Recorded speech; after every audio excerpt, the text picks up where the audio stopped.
అందరికీ నమస్కారం. ఈరోజు కథ పడవవాడు పండితుడు. పూర్వం కృష్ణానదీ తీరంలోని ఓ పల్లెలో విద్యాధరుడు అనే పండితుడు ఉండేవాడు.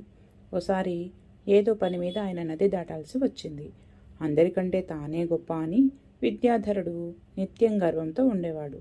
ప్రయాణం మధ్యలో పడవవాణ్ణి ఆ పండితుడు మాటల్లోకి దించాడు.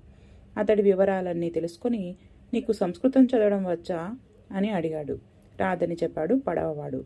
పోనీ తెలుగైనా వచ్చా అని మళ్ళీ అడిగాడు. అయ్యా, కాస్త వచ్చు.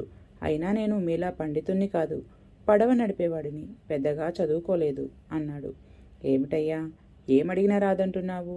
చదువు రాకపోతే నీ జీవితం సగం వ్యర్థం. నన్ను చూడు, ఈ చుట్టుపక్కల నా అంత పండితుడు లేడు. చదువు సంధ్య లేని మొద్దువి అన్నాడు విద్యాధరుడు. పడవవాడు ఏమీ మాట్లాడలేదు. పడవ సరిగ్గా నది మధ్యలోకి వచ్చేసరికి పెద్ద గాలితో కూడిన వర్షం ప్రారంభమైంది. పడవ కుదుపులకు గురవడంతో విద్యాధరుడిలో ఆందోళన మొదలైంది. నీకు భయం వేయడం లేదా అని పడవవాణ్ణి అడిగాడు పండితుడు. లేదన్నాడు పడవవాడు.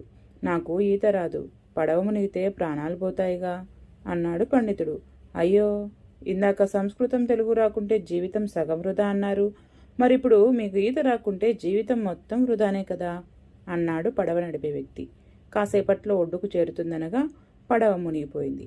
పడవవాడు విద్యాధరుడు చేయి పట్టుకొని జాగ్రత్తగా ఈదుతూ ఒడ్డుకు చేర్చాడు. ఇక ఆ రోజు నుంచి విద్యాధరుడిలో గర్వం నశించింది. తన పాండిత్యం గురించి అనవసర గొప్పలు ఎక్కడా చెప్పుకోవడం లేదు. కథ నచ్చితే లైక్ చేయండి, షేర్ చేయండి, మన ఛానల్ని సబ్స్క్రైబ్ చేసుకోండి. అందరికీ నమస్తే.